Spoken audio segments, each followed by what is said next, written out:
Hi. Hi. Nungaiba ma'am. Ngarang ina thagachabai community post da Q&A tausi haiba kanda mayamna vote tawbiraga 85% tausi yes anabo haibirakpaidamukta thank you so much. More than 1000 vote lay aduga question na 54 question gumba lay adu mayam question je haujarage random moina question je lomba pick torge loyamba khumno honage hambada Susmita Konjengbam nago Tamayai sunu pithi jalase inamasu kara komjana bahai madu yam yaba pone adu yada bakar lay masata na bahai rajimasima athoi kanglei cha tamacho thanks for posting my channel in your community post aroga questions na how do you control your anger. I know between husband and wife there will be some argument happening sometime hai ko ado nupa ga nupi ke dum masanta ne dum leiminara khara argument tawba masi masan tabne du si understanding amal leibo adu darkar leibo ngasai du to ineba abe majeina sak inba oragi chinglem bina somda saksang chakhung gi myam to leiba abe majeni ngai dum toksalakba arda chinglem bina haibna ngasai gi abe maisa na do saram gi ni adu inghalaga pizo na haiba du kaporabni na aina somda inghalla pizo da neba kapije communication gap amati ama haktang ngasai chitman na leibo do adu dang hak saungner ga ju sini wai du hainer loire communicate to miscommunication lega di communicate phazana tawba adu mangai saungna ba je part and parcel of life ne adu do akoine handle to je kamain to ge saungning da amana amada saujin mana taba amana saure hedi amana phadaba adu main to ga di adum yam nungaina legini nei khale hadagi mathangi question Daniela 1D37 Dayanan 6A61 nago. First of all, I salute you, your loving, caring family, especially the head of the family, Pabu. My question is, you're one of the most aigi Khwaidage special day have a maga. Adagi question number 2 is now one of the most unwanted behavior of your better half have a question and aigi special day is a abema pokpo numito adu numito yam special oi aingonda ai kaigino hadi akhoi je luho matung more than 1 year gumba akhoi conceive oi de vida leiba dumba mayam lei gebo ko finally abema pokpo do adu da ai yam thina special oi faugi aina aigi better half ki kwai de pamjada ba hargadi behavior hargadi mana haining ba haidokpo ngamda timing lakpo je masi je kitang no idea aidi aina haining buje dum dong haideo ado saurkan da budi isu haideo go saurkan da isu tumin legale masini mathang da Rufia Sultan. First of all, I am a big fan of your channel Manipuri. Thank you so much. My question is, what is perfect life and how to make a better understanding between husband and wife. Dagi mathang dena which type of wives call a better half. I hope you will make my answer hai magi se ham is the perfect life have je kai no have ne mai se ado ai mota di aina hingjari ba tawjari ba jida pentho ga leiba makhan gi life to penja ba hai tare aina tawri du penja raga pisam bai du na perfect life ne na I consider to de aina hingi mong jida aina isana satisfy with adu na perfect life ne na I khalle asidi ai khungre understanding between husband and wife se communication gap leitaba phazana communicate tawbiba aina ai keno ma tawdore haga zu mana saurokani na khalaga aina adu mo da haidab do adu tawdaba saurok pa haido sauni sauroi haje aina haigan khangduine ro mana saure ai adu di kai gi sauri no he communication do tawthokpa maram ji ne sauri je nang nupa sina pami ai game sana yam pamen khalaje nupi du nang game sana sungya ya roi haga di adu di dum khana ni adu di communication tawraju tawbu go dre adu di ai game sana yam pame nupi sina game sana ba pamdre ai game sana matam mangale adu ga di ibani gi da kamaina solution ai game sana bai matam do aina zu khar handa dare ai no moda ai game je mi tara sana ge trauma sana ge hanmaina handa dare or nupi ju mi trauma tara sana do adu da dimasu khara compromise tong na tare adu ga di am nungai nei ni go na tabida game sana be roi natraga nisha sawa mi or ga yu thakpo mi or yu suk tak be roi yu already ma di thakram ne haina grab ne go adu thakpo su roi her ga di kitang choi do ma le 충탁 타는다바 하나 한데 탁자락다바 미어가 얌티나 well and good 파레바 도 유 탁바 히나바 미데 유 충탁 탁가노나 하디 adu ergadi adwaida problem lani mana thakko chapadasu haidu aroi lot arot padu thamba hograni adi communication gap to adwaida gi horaga dum adudi saunarani ko aigi moni ko adagi which type of wife is called a better half hai ma haise karamba makhan gi nupi je better half hairgadi aigi wife to aigi better half ne ado karamba makhan gi wife hairgadi kamai haidira ai khang ri question je phajan khumi bai gyan tadre ado mathang isna my browser hai my browser na brother your YouTube channel is the best hai thank you so much my favorite YouTuber I always watch your YouTube channel when I am bored and love your family so much love from Korea hai thank you so much my question di hangaktre do thank you so much pronounce you Korea hai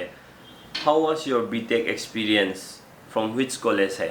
BTech experience se ahambada yamna bitter way BTech experience ko aina final year yora kanda di yam nungai final year kana khoi gi aina yam nungai gi drizina aigi BTech tamaiba aigi college se private college aro mokhoi se hostel manung jida phone pai bia de adagi di laptop pai bia de adu engineering college te ni ko ai ji laptop isa gi laptop thambia de first year jida go yam restriction myam leiba adagi timing adu da thokpa chak chabai timing adu da harga routine am budi yam semba adu yam strict oi male akoi bit engineering tamba satra madad maina strict question badai tasengna pam gi de adu gi face to my am nungai gi de adagi ai second semester third semester smai sum tora kan da khar hainara matungda akhoi mapan duin leire adu mapan da leira freedom do khara fanga kan do adu da di am nungai re BTech experience college ka bagi nuai ba adagi di mapan da friends meam ga pun bagi nuai ba dum meam am phange sonya ai khamna inam ga kamaina khangna rakke abe masiam nushi abe mabu nushi abe ko dam ta thank you so much aru inam ga kamain thingna rakke have se akhoi ni je ma ga ige je taintot unique school da adum taminare class ma 10 bodum taminare adu 11 12 na HRD da taminare adu dagi aina ma khange mana zu ai budi khange duga ibani nu any relationship te lakpo sina mana magi dental gi degree tammingai or aina BTech toringai sida marak na ai bu hana khangbidriba orgadi ai gi ming sham paten ko we or ai better half gi ming na chinglem bi thok chong ko we makhaung tarage baby blueberry say what is your as how did you become famous how what your as how did you okay mai je ai je hi kya no aduga kamaina YouTube ta famous oi no haibu gumbo do male ada ai chahi je hujik ai kunmapan kuntra su jere aduga YouTube ki sidi me amna nushi bidagi me amna akoi aina tawjari bu khara je me amna nushi bidagi me amna famous hai ko se me amna nushi bidune ana haijage adagi Ranjita Thokchomna tamucho who do you sometimes compare yourself to hai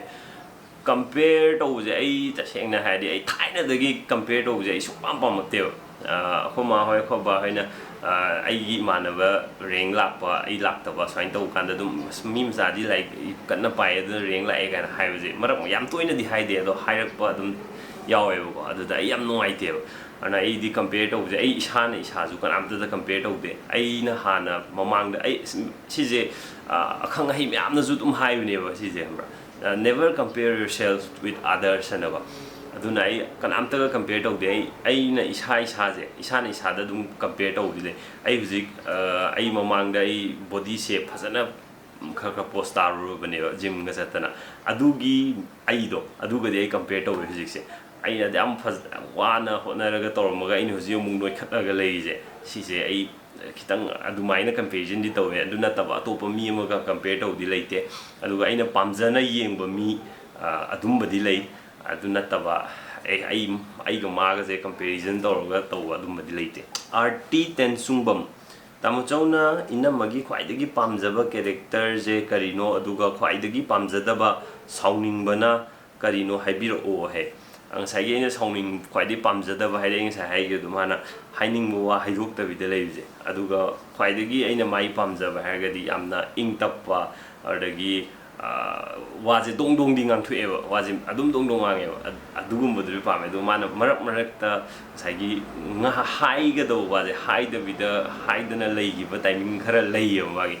adugum bodo adu nuaite adu ai nuai na ing tappa adagi wa dong dong ang thokpa masiam nuai adu ya ho yang ngalle khangembam chitta na Manipur gi youth sing se politics ta thawai yauhanning bra or yauhanning da bra hai ai yauhanning e ai samak yau bra ha ga de yau de yauhanning laga di kari explain hai yauhanning ai ni yauhanning is na go akhoi gi youth meam jina politics si khar khanga ga politics di yaushala ga ne Manipur gi hena phajaba masak ama hena phajaba Manipur ma sem ngam duije aduga Niku Gurumayum na did you support LGBTQ plus hai LGBTQ se di thaina de ju ko ai discriminate to ko khot pasum je ai kya pam de ro ko kain ta to de aduga mi gi choice ne ba mi gi choice respect to je si se dum ai pam jare thain de ju ko arna ai dum sap abe ma tum hogal lak pa huma ya choi he de ko ya sila ko question pa ji ko Susila Lairen Jamna Myoy bagi punsi awon ba humai heje myoy be punsi hong banai aro hong yu khudima koina ai something better oina be dam to hong bane do si je hai gi kana bagi damakta ai sum pa hong do hong je simasi phabra have gi type ne aro masi se situation do depend tore adubu change haibidi inevitable ne dum change lakani hong lakani adaida aigi kanaba aigi afaba aigi hai gan ji go aigi khatang yeng ba ya da ba timing lakpo su dum yawe ba sigi timing ma'am ji loimba geng ga hong ga dawni na khalle ai wakanda aina kanaba aigi khanaba hong ba kan da mi atop aina ma aina hong yu duna maram ga mi atop mang dar ga di adudi hong da na phai ba go aina hong ba ji da aiju kanaba or mi atop da su ka shu mang da ba ka sok da ba or ga di ai kanaba du do hong ba du na he na phai na I lowe RR class hai go bro ai khoi gi lotus thabagi process to amta khangningi samlapna amtang haibiro hai lotus thagi bse khoi gi thambo do adu do leikhom da yungjallaga thamme dana aruga dagi khakar hore ha kanda hujiki yungjali bo to ising heijallaga main to thagi ne akhoi mi na thab ne in tham te jewels yours have na why still not vaccinated hai akhoi je vaccinated tawdri hujipho akhoi gi akhomaga bembemga positive oirubudo adai adudai yengakwa doctor da khoina hange adamana haise September da kapo nan maina haire ai di huji kap thokpe are ba ko ai di huji kap thokpe are mamaga bembemga di yadri ko ara pabungi sumagi saigi mama hoiga dum chathok sin tawrubni na aduna pabungju September do in kap again mai haire do ai di kape are akhoi tai lomba kape are do aina kapri je ai manobamna nangi wakan khwai nungai ba numitu da chaka patan charaga chala kapo hai aduna ai abemagi magi da kap je loira goin kap ke na I ngai ri jisu adagi Bizenti Konthojam I am from Kasar inama hai inama hoigi imung se nungsi laibada nungai do male hai thank you Kasar dagi message thabirakwa thank you so much yam nungai khoi myam punna nusi janana leminabse Asis Sharma bro ga itaimaga kamaina khangnara ino hai aina si replying sai pizagre Asis Sharma thank you for asking Lintoi ahantem be mama cha se kari pizage masayam farise nungsuyam nungsie hai be manangni masayam phijige ginoi chabam phawa made adum adu chabam phawa ha kanda koina mithai gumba chocolate gumba sumba myam ji amta pizade ba fruit gumba dagi fruit tasu lafoi adagi sem shigumba ko adagi vegetable da ha kanda gajar gumba the torbot champut torbot torbot khongdrum sumbaje oina pizaba adagi mamagi sangom je sisina hene yamna pizaba mana pi ingei deba atopa khoi gi formula milk ke ka do amta pithakki deba bemaje adu noiramgadrana khalle adagi DHXXMI mana please tell your best day till now and worst day till now hai best day di keno abema phangba numito aduduna best day ne aduga worst day haragana handak khoma hoi bembemju covid narakpodo aduduna worst experience ai mami masagi magi polymyositis naabdugi hospital da yengba chatkhraga hospital da laingai marak sida ngasai covid positive oire akoi hospital da noi leibi aroi na hairakpodo adugi momento adune ai worst experience yaima sapam bro youth sing sida hoji mobile phone da internet ta addict oirakpase karigini haina lowba yabage suggestion tawbiro and solve tawnaba point leiradi adusu khangjaningi hai youth sing da mobile da addict chubase ai wakhandadi makhoina game gumba sanaba adudagi Facebook kumba paiba simbusida oigadra addict chubase ai wakhanda matamna dum home porkani na khale adugo mobile magi tawgada like tamiba satrana magi pagadaba like padabida adum tawlegadi adudi phatte adu gyan danaba haiba madi change gyan danaba haije mi amaga manadamni na adusu yam kharadi lui adubu masana ai like sisu pagadawni haibagi wakhan nama lakpo changbra na khale ayu khangdi sigi kama yam lubo pone masi poche question di hangaroige mami na ba thuna phabo oiro ko hai Selina Moirangtem thank you am thuna na phabo jerage adagi Sanjutta Khwarakpam Tamochau ma kainu Tamochau ga inamaga se yamna nungsinai ado nongmata fau saunadabra saunabaga yaubro lana di khanbiganu sumi chamna hangjabani saubiganu duga Tamochau amadi inamagi khwaidagi pamjaba henjang je kaino he ibani saunaba adum yawi saunaba matang adai saubaga haga hoi ga launa matang adum yawi ado saunare harakanda hekta phunadana khotnadana tawraga mai tawdudi kisu yaude ado ai sai ju saunawai matang amju haida ngasai communication gap miscommunication haigada dumba leiba kandani adu hengjang je manthongadi dum haure aidi bro na student oiganda lairik pabase pung kya gumba parakke hai sina mangal sana khundongbam ai like pause pung oina ga thiraga di parakte ai pham ai di kuina pham leije ngamde ai ji si video number pham mi je si video number gi pham ba je khwai dei kuina pham bo rangni aina pham ga na like pa bai pham mo de minute 10 phana pham pangam de ana ai di like shu yamna hairak pa na teo go adu no ka aina pai si kai no kai do gi no aina si pai je ga na khala ga na go adu ga na khara sang na pare adu mo mang de ai yam sang na parakte arba ai ngak pozu phoyo like khoi topper sing naga pekhamya da ai pung nipan like pai ga haje ai adu kan da ai ngak chei sai do ai ni pai ko pa ji ga moi pai dum khena tam ni ga khalle go ado admaina di kisu leite imanaba like supa pa da ojana takpu du dang dara go ko mayum da like supa pa da imanaba leiba adum mak phaja na dum phangba aduna phammaga like yam pa ga dong ni haiba kisu leite si hai aduna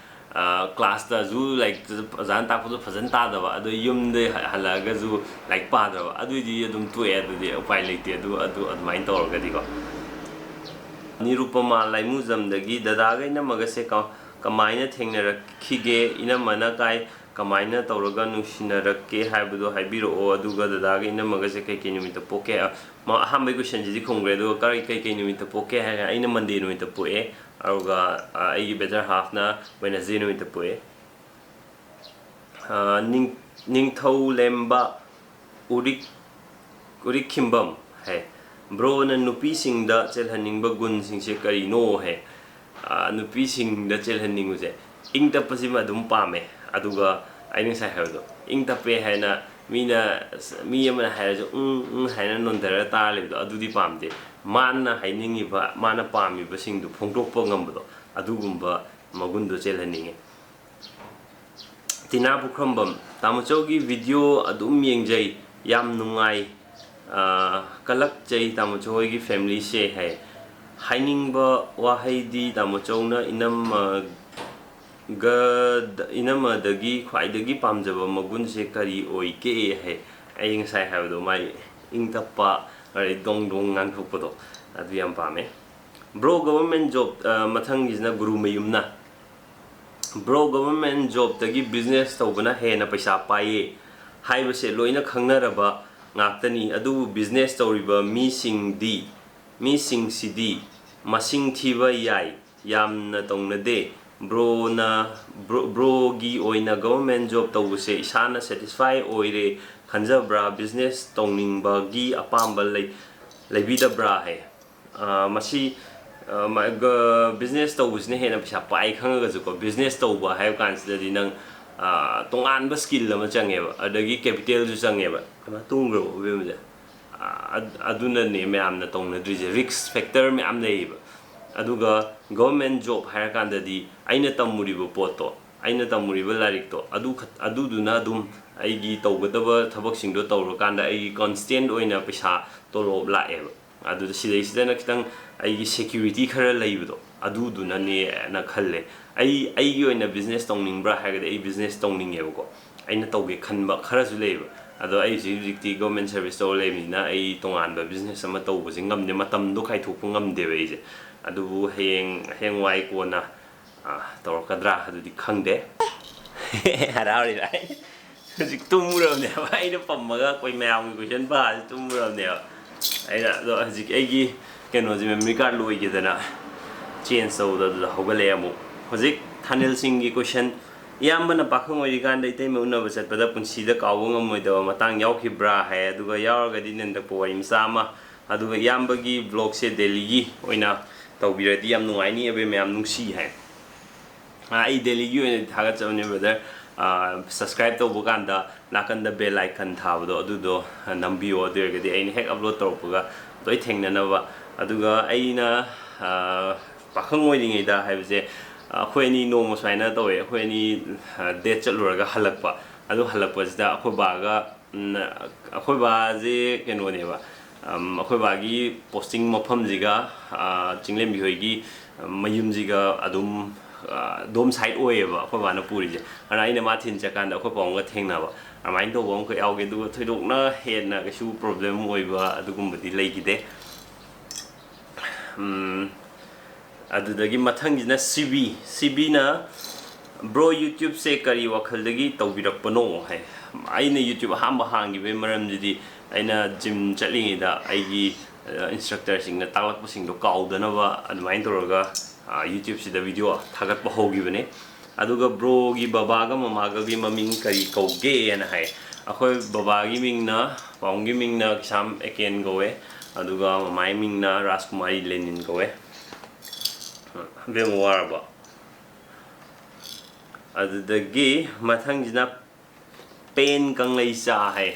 pen kanglei cha na ngi je tamucho hoi imung se yamna understanding leinai yamna sunungsi punsigi oina maina dum leibo oyuko hai thank you punsigi oina leibo jege tamucho ado video yaragadi nungti gi thagat piro o ama abeman ningai to bo hode o se saya pazan pam di sa oh pazan pam di sa saran pam ya ba lep sai ro ada tu ada video na mi ji udra bana tu si tu emu video na mi ji udra bosida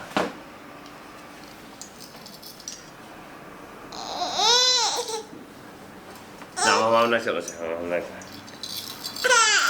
na say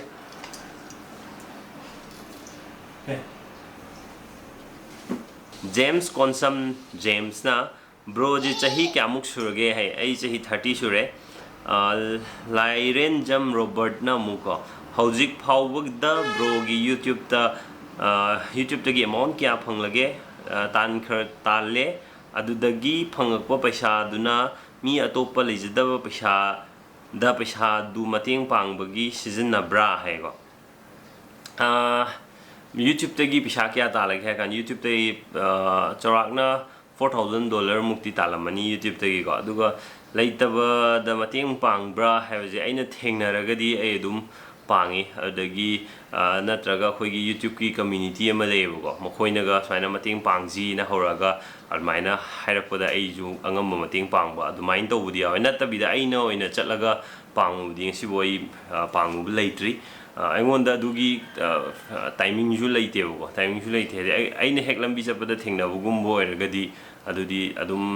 video ꯅꯝꯗꯕꯤꯗ ꯑꯗꯨꯝ ꯇꯧꯋꯦꯕꯀꯣ ꯑꯗꯨ ꯅꯠꯇꯕ ꯑꯩꯅ ꯑꯣꯏꯅ ꯁꯨꯃꯥꯏꯅ ꯐꯦꯁꯕꯨꯛꯇ ꯊꯥꯒꯠꯂꯦ ꯑꯗꯨꯒꯤ ꯃꯅꯥꯛꯇ ꯑꯩ ꯆꯠꯂꯒ ꯃꯇꯦꯡ ꯄꯥꯡꯉꯨꯒꯦꯒ ꯍꯥꯏꯕꯗꯣ ꯑꯗꯨꯗꯤ ꯑꯩꯉꯣꯟꯗ ꯑꯗꯨꯒꯤ ꯑꯣꯄꯣꯔꯆꯨꯅꯤꯇꯤꯗꯣ ꯂꯩꯇꯕꯅ ꯑꯩ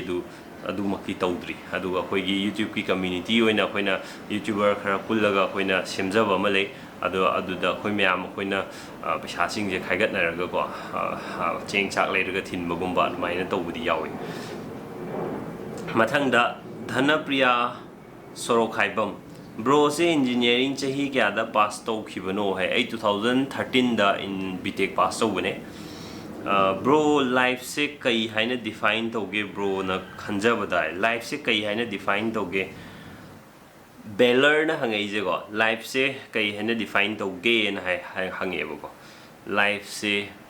ꯄꯨꯟꯁꯤꯁꯦ ꯀꯩ ꯍꯥꯏꯅ ꯗꯤꯐꯥꯏꯟ ꯇꯧꯒꯦ ꯈꯪꯗꯦ ꯈꯔ ꯂꯨꯏꯌꯦ ꯃꯥꯏꯁꯦ ꯑꯗꯣ ꯑꯩꯒꯤ ꯑꯣꯏꯅꯗꯤ ꯑꯋꯥ ꯅꯨꯡꯉꯥꯏ ꯑꯗꯩꯗꯤ ꯅꯨꯡꯁꯤ ꯆꯥꯟꯅꯕ ꯍꯔꯥꯎ ꯇꯌꯥꯝꯕ ꯁꯤ ꯃꯌꯥꯝꯁꯦ ꯄꯨꯜꯂꯒ ꯂꯥꯏꯐ ꯍꯥꯏꯕ ꯃꯥꯜꯂꯦ ꯍꯩꯇ꯭ꯔꯦ ꯈꯨꯝꯕ ꯍꯩꯇ꯭ꯔꯦ ꯕ꯭ꯔꯗꯔ ꯑꯁꯦꯡꯕꯒꯤ ꯍꯥꯏꯔꯗꯤ ꯈꯤꯇꯪ ꯂꯨꯔꯦ ꯃꯁꯤ ꯔꯣꯁꯤꯕꯤꯅꯥ ꯂꯥꯏꯁ꯭ꯔꯝ ꯑꯕꯦꯝꯃꯁꯦ ꯇꯨꯡꯗ ꯀꯔꯝꯕ ꯃꯤ ꯑꯣꯏꯍꯟꯅꯤꯡꯒꯦ ꯏꯅꯝꯃꯒ ꯇꯥꯃꯣꯆꯧꯒꯅ ꯍꯥꯏ ꯑꯩꯒꯤ ꯑꯣꯏꯅꯗꯤ ꯃꯁꯥꯅ ꯄꯥꯝꯖꯕꯗꯣ ꯃꯁꯥꯅ ꯄꯥꯝꯖꯕ ꯂꯥꯏꯟ ꯑꯃ ꯃꯥꯒꯤ ꯄꯥꯝꯖꯕ ꯑꯃ ꯂꯥꯛꯈꯤꯅꯤꯗꯅꯀꯣ ꯑꯗꯨꯗ ꯑꯗꯨꯝ ꯃꯥꯅ ꯄꯥꯝꯕꯗꯨꯗ ꯑꯗꯨꯝ ꯆꯠꯆꯅꯕ ꯑꯩꯅ ꯑꯗꯨꯝ ꯃꯇꯦꯡ ꯑꯩ ꯑꯉꯝꯕ ꯃꯇꯦꯡ ꯑꯗꯨꯝ ꯄꯥꯡꯒꯦꯅ ꯈꯜꯂꯦ ꯁꯥꯁꯤ ꯂꯩꯃ ꯌꯥꯝ ꯅꯨꯡꯉꯥꯏꯖꯩ ꯇꯥꯃꯣ ꯑꯍꯥꯟꯕꯗ ꯏꯅꯝꯕꯦꯝꯗ ꯇꯥꯃꯣꯅ ꯄꯥꯝꯖꯕ ꯀꯦꯔꯦꯛꯇꯔꯁꯦ ꯀꯔꯝꯕꯅꯣ ꯍꯥꯏꯕꯤꯌꯨ ꯁꯤ ꯀꯣꯏꯁꯟꯁꯦ ꯌꯥꯝ ꯍꯪꯉꯦ ꯉꯁꯥꯏ ꯃꯃꯥꯡꯗ ꯑꯩ ꯈꯨꯝꯖꯈ꯭ꯔꯕꯅꯤ ꯑꯗꯩ ꯑꯅꯤꯁꯨꯕꯗ ꯇꯥꯃꯣꯅ ꯅꯣꯡ ꯐꯥꯗꯣꯛ ꯊꯕꯛ ꯆꯤꯜꯂꯕ ꯃꯇꯝꯗ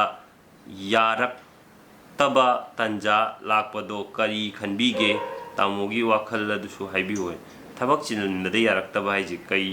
ꯌꯥꯔꯛꯇꯕ ꯍꯥꯏꯁꯦ ꯀꯩ ꯑꯣꯏꯗꯣꯏꯅꯣ ꯑꯩ ꯈꯪꯗ꯭ꯔꯦ ꯑꯗꯣ ꯊꯕꯛ ꯆꯤꯜꯂꯀꯥꯟꯗꯗꯤꯀோ ꯑꯗꯨꯝ ꯃꯤ ꯂꯣꯏꯅꯃꯛꯅꯤ ꯁꯤꯗꯤ ꯑꯩ ꯋꯥꯈꯜꯗꯗꯤ ꯊꯕꯛ ꯆꯤꯜꯂꯀꯥꯟꯗꯗꯤ ꯑꯇꯣꯞꯄ ꯊꯕꯛ ꯃꯊꯪ ꯃꯌꯥꯝ ꯂꯥꯛꯁꯜꯂꯒꯗꯤꯀꯣ ꯇꯧꯐꯝꯈꯪꯗꯗꯅ ꯑꯗꯨꯝ ꯈꯣꯏꯗꯧ ꯁꯥꯎꯅꯤꯡꯕ ꯑꯗꯨꯝ ꯐꯥꯎꯋꯦ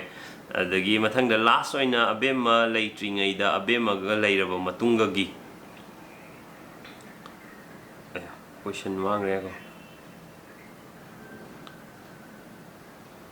ma'am, excuse me. Yeah.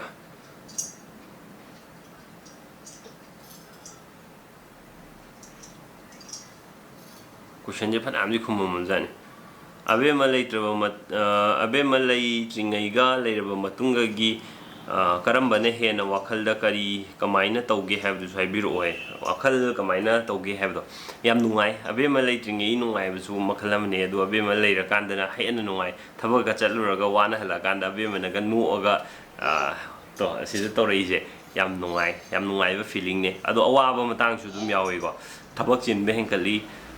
dagi hana yam komna tawramba yaba mayam ama yadaba mayam lei adugumba su lei adu nungai bene heli mathangda Ronaldo soibam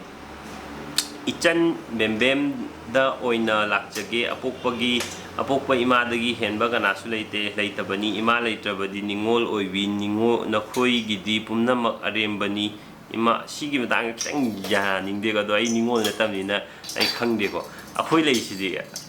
wari boba akhoi ima khatang na teba baba lei yamba lei ichan lei tamo lei inaw lei myam lei sidi adu khangde kamaina phawno Ronaldo soibamna herakpajeko imabu luna phajana seba tawbiu ko hai luna seba tawbiu hai birpedamta thank you imabu naba phanaba kanna hotnau afaba ibung oishanu inamma oishanu ima dagi henba leitabani hai thank you bro Chris Maisnam bro YouTube se karam kanbok togduino hai aina edit tawba ngamige adum ai YouTube se adum tawgige na adum khale ado khangde ko punchi je adum mi je adum change tawkini na ko matam mi matungina adu kanda ai tu oge gaina khalakpa timing yauradi adum adum tokani aruga amka tawge hajo ai amka adum tawni ꯍꯧꯖꯤꯛꯀꯤ ꯑꯣꯏꯅꯗꯤ ꯑꯩꯅ edit ꯇꯧꯕ ꯉꯝꯃꯤꯈꯩꯗꯤ ꯑꯗꯨꯝ ꯌꯨꯇ꯭ꯌꯨꯕꯀꯤ video ꯅꯝꯒꯦꯅ ꯑꯗꯨꯝ ꯈꯜꯂꯤ ꯁꯥꯟꯅꯕ ꯍꯧꯔꯕ Jonathan ꯈ꯭ꯋꯥꯏꯔꯥꯛꯄꯝ ꯕ꯭ꯔꯣꯒꯤ ꯅꯣꯡꯃꯒꯤ ꯑꯣꯏꯕ ꯃꯇꯝꯁꯦ ꯀꯔꯤ ꯇꯧꯔꯒ ꯅꯨꯡꯉꯥꯏ ꯍꯥꯏꯅ ꯈꯟꯕꯒꯦ ꯅꯣꯡꯃꯒꯤ ꯑꯣꯏꯕ ꯃꯇꯝꯁꯦ ꯑꯩꯅ ꯄꯥꯝꯖꯕ ꯊꯕꯛꯁꯤꯡꯗꯣ ꯇꯧꯔꯒ ꯂꯦꯟꯕꯁꯦ ꯑꯣꯐꯤꯁ ꯆꯠꯄꯁꯨ ꯅꯨꯡꯉꯥꯏ ꯍꯜꯂꯛꯑꯒ ꯚꯤꯗꯤꯑꯣ ꯅꯝꯕꯁꯨ ꯅꯨꯡꯉꯥꯏ ꯁꯨꯃꯥꯏꯅ ꯇꯧꯔꯒ ꯂꯦꯟꯕꯁꯦ ꯁꯤꯁꯤꯅ ꯅꯨꯡꯉꯥꯏꯅ ꯈꯜꯂꯦ इसिंग बोरांगे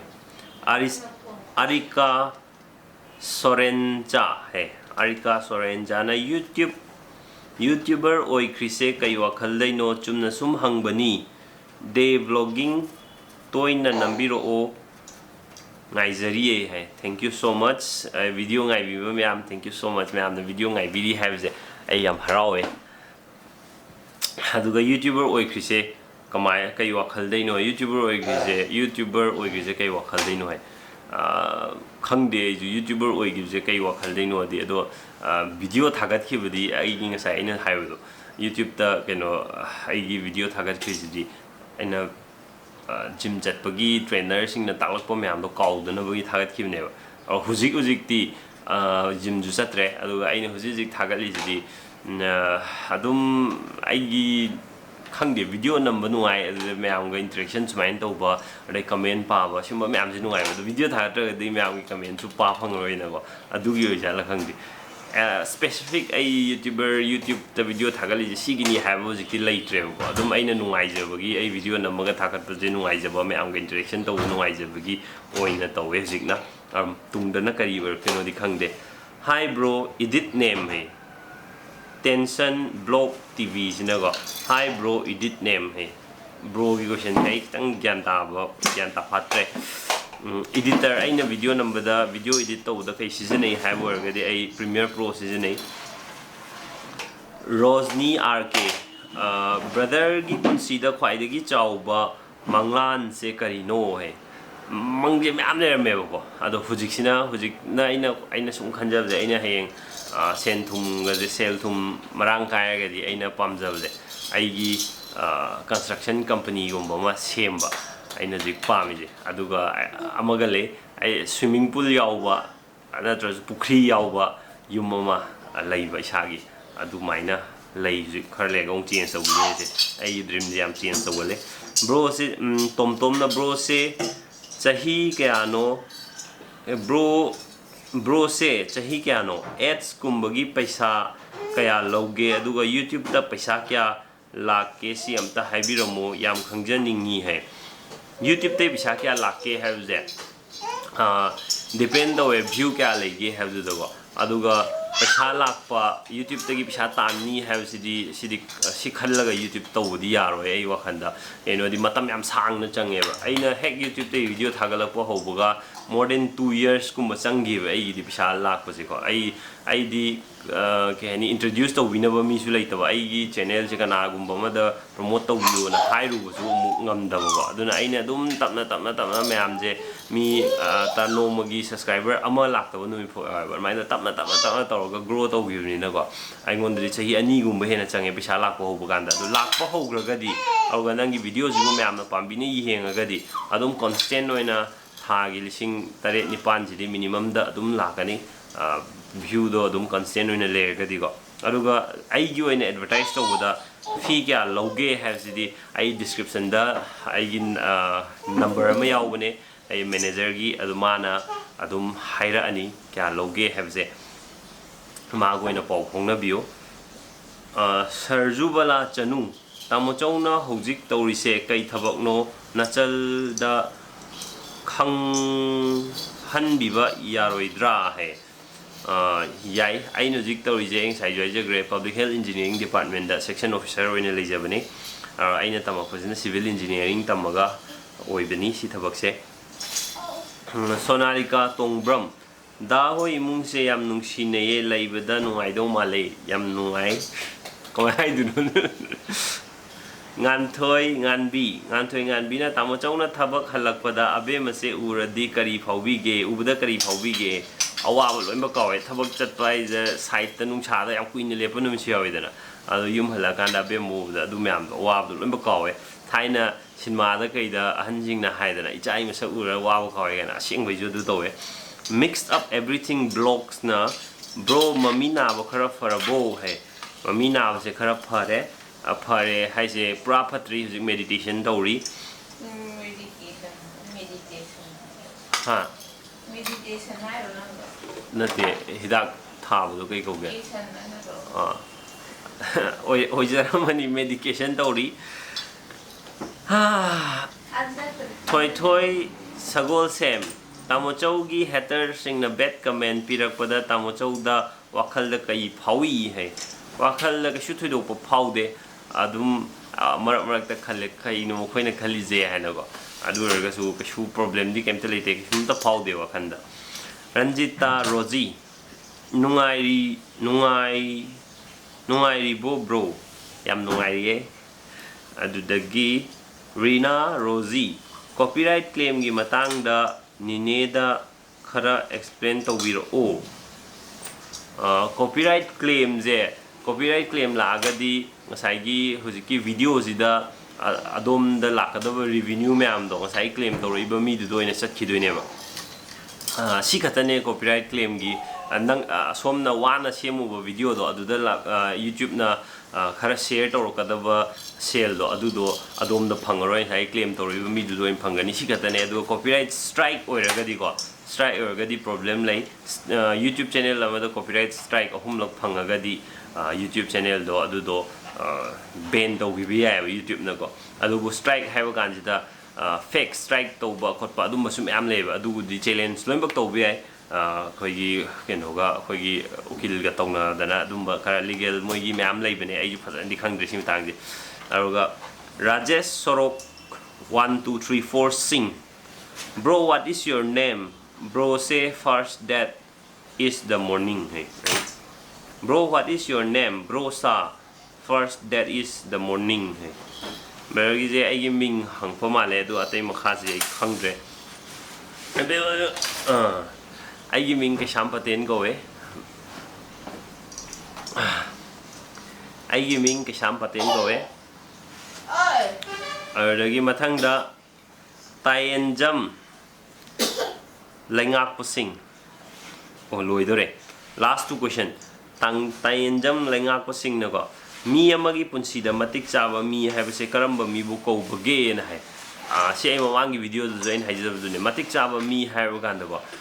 masana marom dom lepsa bangam ba masana masa thakcha bangam ba sel jimadi important dum oi go mioi kharna se pashadi ki shu na te ga ha ba mi shu dum leba ado sel je darkar le adu sel ka hena le darkar le ba di du di lai te ko adu ga aina hingbada aina harauna nuaina penjana laiba sida changa da ba sel lo adu di darkar leba ado matik chaba mi hai je adu singdo adu gi sel do tan bangam ba are masagi family myam do phazana nuaina harau te amna le hin bangam do adu matik chaba mi ne na ina lojei Martin bro na channel hang se kari gino hai aina channel hang rise masai gi aina sa have do YouTube ta ai trainer sing na talak pa fitness ki training talak pa sing do aina kaw da no mai upload to ho gi bane ba ar hujik ti aina channel hang se ai video number de upload to ba adu mayam ngai interaction to se yam nungai yam pamje adu gi ni mayam ngasi gi Q&A je matha se lotion jarage